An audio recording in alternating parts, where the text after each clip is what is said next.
Growing up in Baltimore, I was surrounded by a lot of chaos and violence. It was the only thing that really influenced me of what life was all about. At the age of 12, I lost my dad to a fentanyl overdose, which was the same drug I used to sell. My biggest dream was to be the biggest drug dealer in Baltimore or become an NFL player, but honestly, I didn't see myself making it to C18.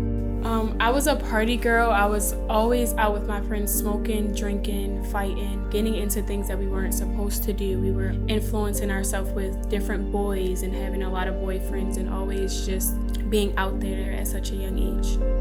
Growing up, I was on the outside looking into the pain and the violence of this world, and then I began to gradually become like those people I saw on the streets doing the violent things, shooting and drugs and women. And I remember thinking of any way I could go about taking my life, and I was empty and broken. So at the age of 12, got influenced by my brothers at a young age. That led me to joining gangs and starting my own gangs. Led me to smoking, getting put out of school. So later I got into this big old group of kids that's from the city of Baltimore, where they led me to experiencing things with women, finding women, and just making my life all about women.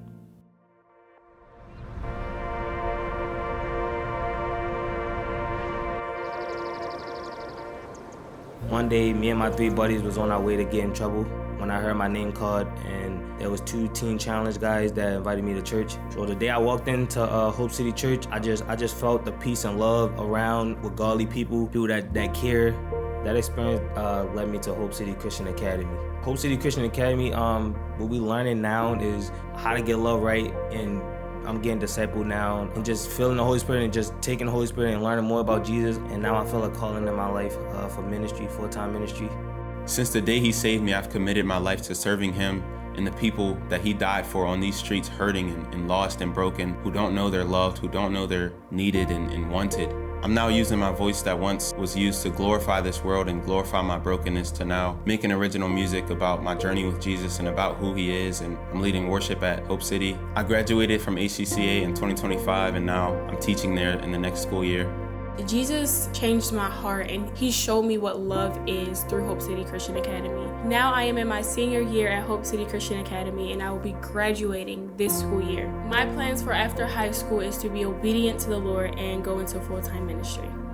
At the end of 2021, I was put out of high school 3 months in for selling drugs on school property. I told Pastor Mary that I got kicked out of school, and she immediately offered to homeschool me. And once I accepted to be homeschooled, I started feeling more hopeful. The love of Jesus has truly changed everything. The dream that I had of being the biggest drug dealer in Baltimore and becoming an NFL star has changed, and the expectation of me not seeing 18 has left. I'm 19 years old now. I graduated high school about 2 months ago, and I'm planning on getting married.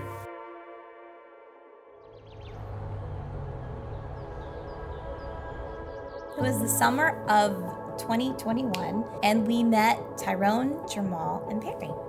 We actually met him through a vacation Bible school that we were not supposed to have. The Lord orchestrated that whole thing. And after meeting them, it totally changed the way we looked at life. We went back to our kind of normal schedule, at least we tried to. And when we did, that's when the Holy Spirit just said, no, things are going to change.